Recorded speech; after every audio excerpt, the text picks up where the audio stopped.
What's up, y'all? It's your girl Sakina, and I'm back with another review. This is my review for Ready to Love. This is season 9, episode 3. Yes, I'm extremely late. Tomorrow's episode is coming out tomorrow, but I can't get my Ready to Love videos up as fast as I would like because this is the one show that I actually have to sit down and take notes for. I no longer do notes when I do my videos because it's just simply too much of a long process. I want to hurry up and get my videos out. I actually like me reacting to things as I watch. So yeah, but it's hard to do that for me when it comes down to Ready to Love. So I have to take notes again. I'm recovering from having sick symptoms or cold symptoms. And I just had the time to do it today. So here it is. The new episode coming out tomorrow. But it is what it is. If y'all like me, then y'all gonna tune in regardless, okay? Anyway, let's go ahead and get into this review, y'all. I will be back on camera, this next following round of... wait, actually, hold on. Because I'm going to be out of town this next weekend. I'm going to be back in Maryland.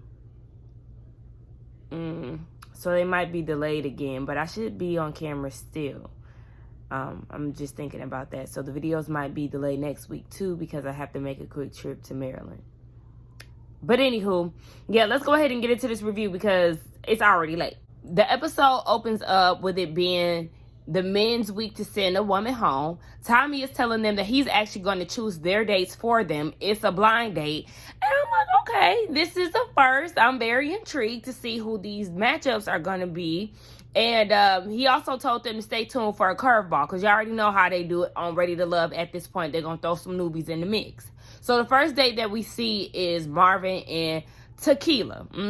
She's still around, even though she said that she was sad to hear Travis, the imposter, is gone. But she said she all woman and she's very mature. I said, says the lady who was willing to throw hands for a stranger. Tequila, girl, you confuse me. And I'm looking like this is not a match. She already gave Phil the side eye for having sex in a parking deck. So imagine how she would feel about Mr. S&M. Seriously. Anyway, when he sees her, he's surprised because he heard that she's feeling some type of way towards Marvin because she's been telling people that he's ignoring her. And at this point, everybody is ignoring you, girl. And that speaks volumes. I think you should catch on. But as the day goes on, he's feeling good energy and she's flirting with him. They bond over crawfish. I said, look, crawfish is a slippery slope at this point because the last time crawfish was brought up in somebody's conversation, somebody's mama wasn't shit, okay? So, let's not get too deep into the crawfish talk. But he said that he's turned on by Southern accents. I said, are you trying to recruit her? Hold on.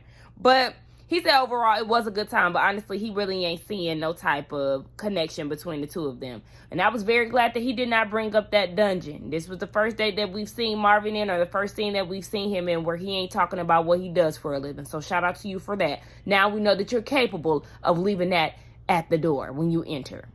Anyway, the next day is Chris and Kat. Katarina, she is the wild card, okay? She is the curveball of the group. She actually looks really familiar. I don't know where I've seen her from, but if somebody's seen her on TV somewhere else, y'all let me know. But her face looks very familiar to me. Kat is 34. She's a registered nurse. Sis has 3 degrees. She says she's a jokester and she prioritizes enjoying every day of her life. So her and Chris... And let me talk about Chris, because I feel like I often forget about Chris. Out of all the men that are on this show, I forget about him the most. He does have a very baby face. He really seems like he's in his early 30s, like at the 30 mark.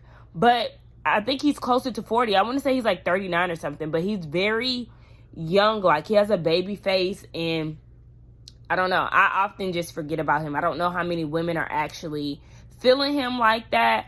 But yeah, he's kind of forgettable. No shade, Chris. I think you are handsome and all of that. It's just something real forgettable about you, boo.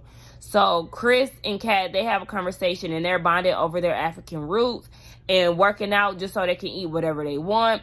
She said that she doesn't like a person who has no passion for life. You know, those too cool for school type of people. And he said that he likes her, but she's definitely going to shake up some things. I say, yeah, you are. And you might want to watch out for Janelle and Tequila, because those are the ones who tend to really show how they feel. Speaking of Janelle, she goes on a date, and her date is to a wild card. His name is Christopher. And I said, oh, okay, Christopher. Now, listen, when Christopher walked into the room, it gave me instant confusion. I didn't know what to think. I was thrown off by the vest. I was just thrown off by him in general. He's 34. He's an entrepreneur who actually has a job that he can tell us about. It's some type of like law enforcement security job that he has with his family. I said, okay, look, you done told us what your career was. We like that. He's from Mississippi, and he said he's ready to love because he's the happiest he's been in his life. He seems older than 34, but young at the same time. Am I the only one who felt that way about him? I'm like, okay, because you definitely give the vibe that you can be older, but you too give a very young vibe. That's why I was confused. So he tells Janelle that he used to be a teacher for elementary, middle, and high school. And Janelle makes this creepy comment about how the girls was probably going crazy for him. And I'm like, why would that be your first thought? That actually threw him off too, because he was like, why would you say that? And she was like, because you're really attractive. And he was like, oh, okay, thank you. So, yeah, I just thought that was weird. He said that he never been engaged, but she actually has been engaged. He asked her how many times, and it's like she didn't want to tell. I didn't know if she said twice or if she said once. I don't know. She was trying to be coy about it, but it's like, girl, how many times have you been engaged? Because it is giving off the vibe that you've been engaged more than one time. If you have, then just say that.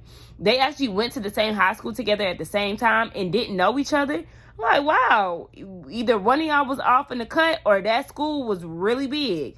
But anyway, he seems really cool. I was a little apprehensive at first, but so far so good. I like Christopher thus far, okay? We're not going to give him too much, but I do like him so far.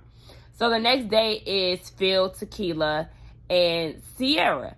Now, when I seen Tequila go in first, because Sierra came in later in the day, I was like, why the fuck are we getting repeat dates? But once Sierra came in, I was like, okay, I can live with this a lot better now. But I was a little annoyed because I'm like, here we are, pairing Tequila with somebody else that just simply is not going to work. But whatever, we're here. So when Sierra comes in, baby, Phil could no longer be concerned about what Tequila was talking about. He wanted to know about Sierra and her styling career. It was something that she used to do for her friends, and she turned her passion into an actual business. So shout out to her for that. She says that she does want to get married and have kids because she comes from a big family. She wanted to get it popping right now. She want her eggs cracked, okay? And her last name dropped. Shout out to the HBIC, New York. But like I said, Phil is not giving Tequila any type of action at this point. He said that he actually doesn't want to date anyone younger than 30 years. He said it's just because of generational differences. It definitely would affect the relationship. He's not really into posting relationships on social media and things like that. To Tequila, she seems to think, and she's saying this in her confessional, she seems to think that there's a disconnect with emotional maturity with Phil because he doesn't want to post his relationships on social media. I feel like that's extremely rich coming from Miss No Man Likes the Nice Girl and He's Gonna Love It Here, the one who's basically bragging about being toxic. Yeah, that's very rich coming from you, Tequila. And to me, I just feel like that doesn't mean that he lacks maturity. To me, it just shows that he's not into social media, which a lot of people aren't. A lot of older people aren't. Now, Phil, he's not in his 50s, but he's in his, late 40s, I think, or early 40s, whatever. He's in his 40s. So you have to consider, think about your parents and, the greats in your family and things. You do have the ones who are on Facebook and things who want to be really active and post pictures and stuff, but then you also have people who are simply not used to that and haven't gotten with the times. And he could very much so be that type of person. I actually find it really attractive, especially with somebody in my generation who is not into social media. I love that because social media has really gotten a hold of us to where we feel like it's a necessity to show the world what we have going on. And there was life before social media. life was much easier before social media. So I'm just looking at her like, no, that does not mean that he lacks maturity. By far, to me. Anyway, he asked the ladies, why do y'all think that Tommy paired us together? So Tequila feels like he's still holding a grudge from their first interaction at the first mixer, and she says that she wants her next partner to show her compassion and forgiveness. Girl, he just does not like you. He doesn't like you. It's simple as that. Get it through your head, Tequila. He does not like you. And even when she said that, that made their connection even more non-existent. Like, girl, please move on, because Phil ain't thinking about you. The next group date is Red, Herbert, Lee, Aries, and Unique, along with the new guy, Christopher. They're doing like this inside football, like a flag football type of date. And when Christopher comes in, you know, he's feeling a little heat from Red, who's asking him a few questions, wanting to know if he's from Dallas and whatnot. Now, he did say he was from Dallas, but he also told Janelle that he was from Mississippi, so I guess he repped both, and that's fine.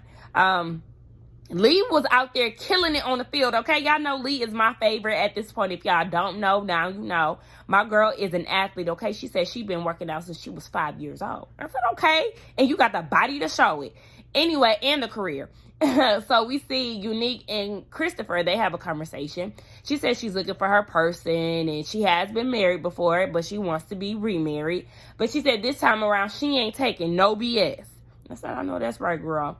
So Lee and Herbert, they have a conversation, and she said that the journey has been a little challenging for her because when she likes one person, she pretty much locks in with them. I said, well, don't lock in too much with Quentin if you got him as your number one, sis, because he is out here with options, and I need you to be out here with options as well, especially because that's not even somebody that you would typically go for. Herbert said that he's single because he's selective, and he's actually feeling the vibe between the two of them, and he's seeing more from Lee. I said, okay, I don't really see it for y'all, but you know, okay, yeah, y'all pushing yourselves to get to know different people. I like that. Aries is talking to Red, child, and he was like, I find you very attractive. You're a direct person, so I want to know, do you find me attractive as well? And she said,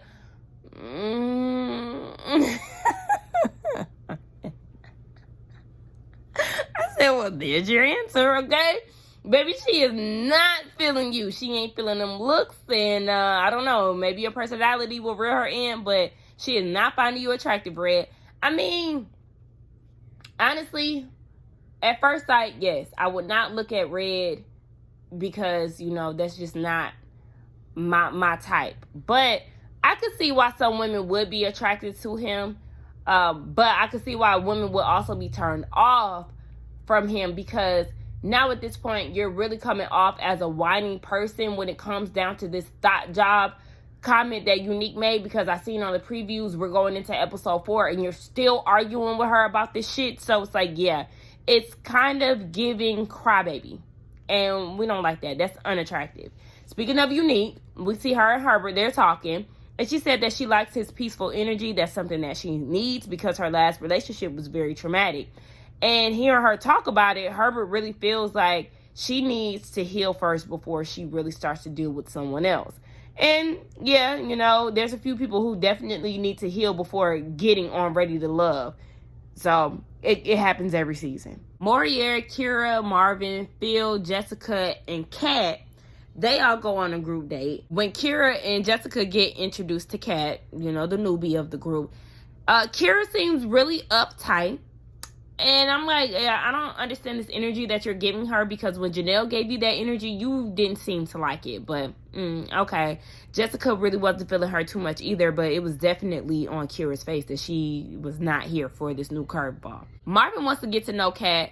She said that she took a break from being a ER nurse to open up a beauty bar down in Arizona. And she said, you know, she wanted to try that out. And if all else fails, then she can always fall back on her nursing career, which I actually like that. I said, okay, there's another date where Marvin isn't getting fully into his sexcapades. Okay, we're gonna clap for that. So Marier is talking to Jessica, and he wants her to know that he has drew the line in the sand. He wants all his attention to basically be on her. And he talks about his last relationship. He said it didn't work because she was still texting her ex whole time she was pregnant with their son. So at this point, they just have a co-parenting relationship.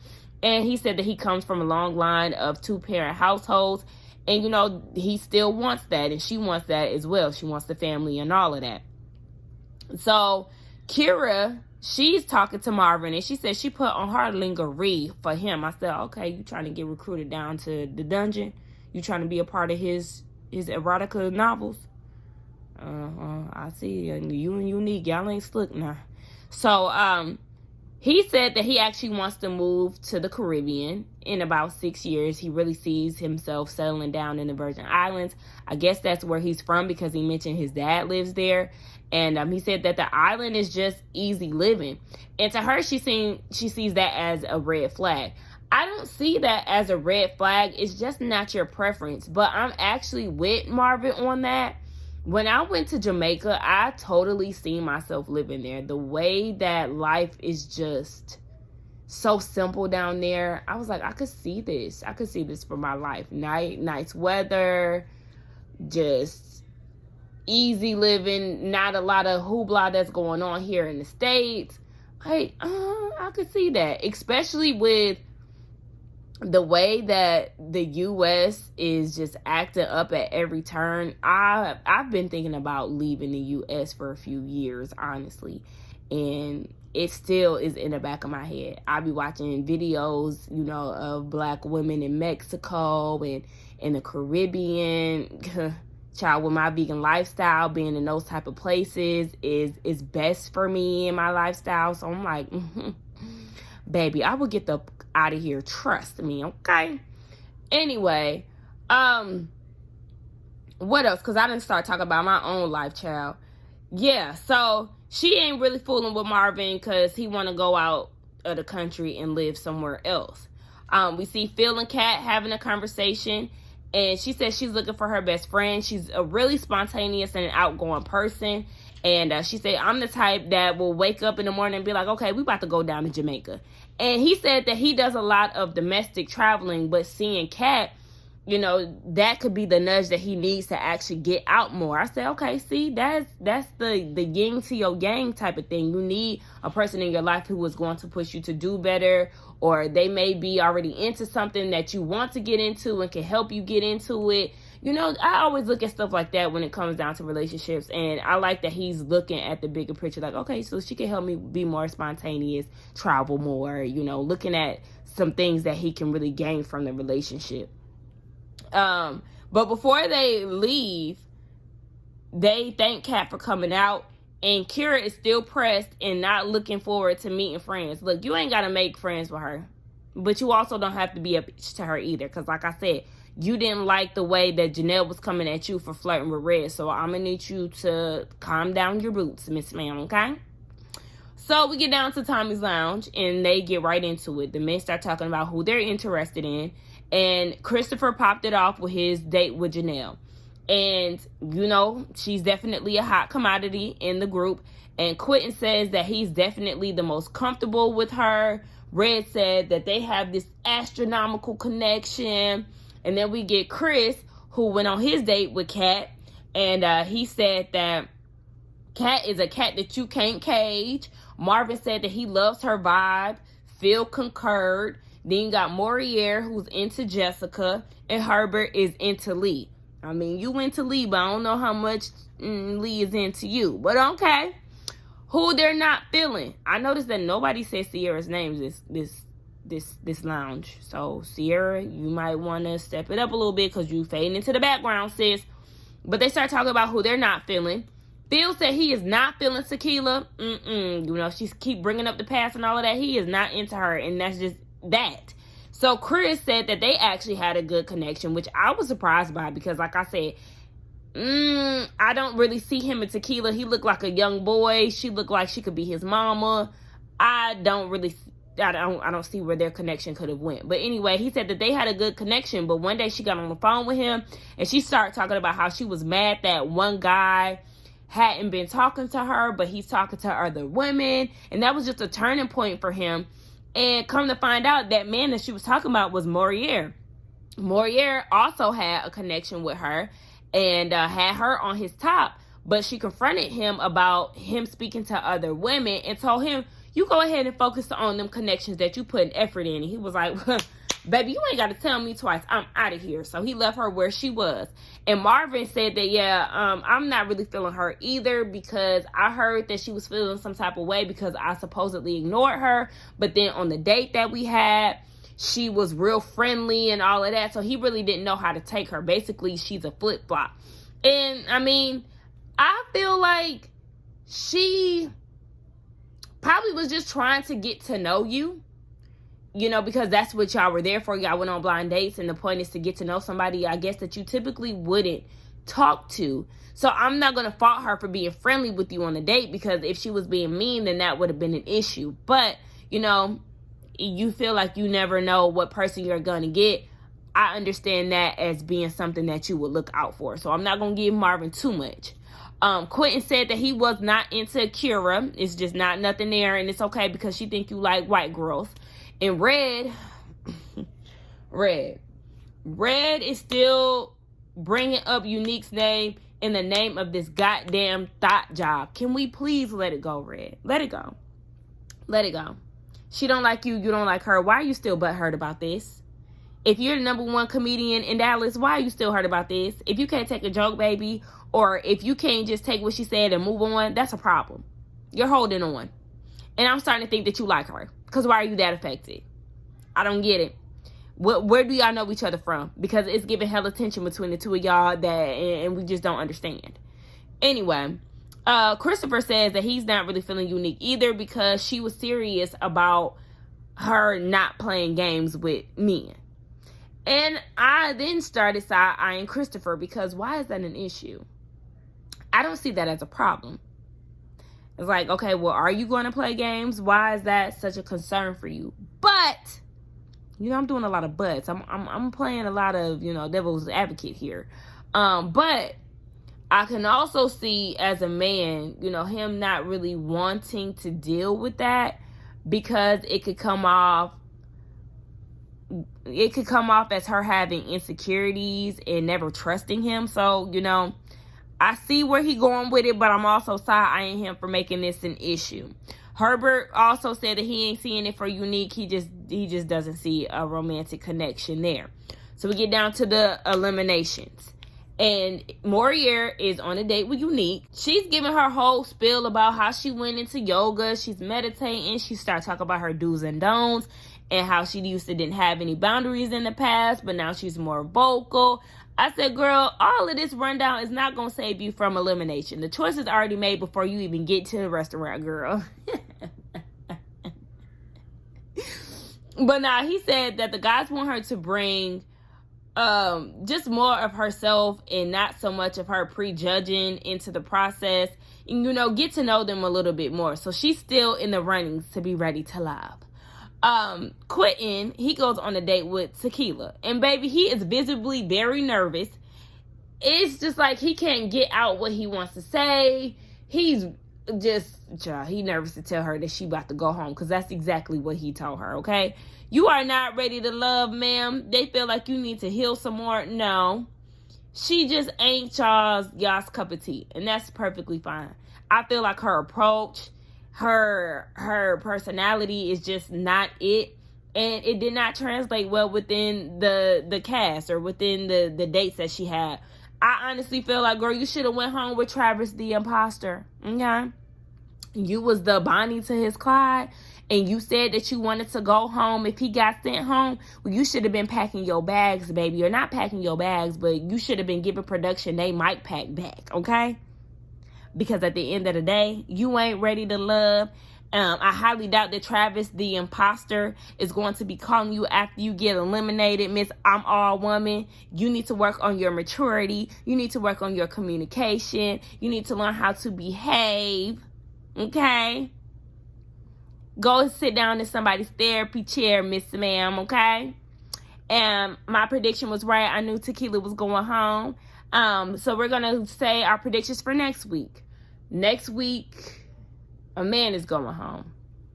I feel like Red is probably going to go home. At this point, it sounds like Janelle isn't really considering him anymore. She has new connections, and he's still getting into it with Unique about this thought job shit. So I think he's going to be up next. And the person who's probably going to be in the bottom with him but not sent home just yet is probably going to be Marvin.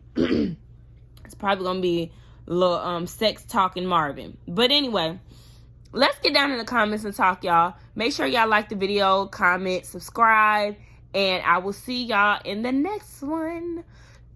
Oh, geez. Bye.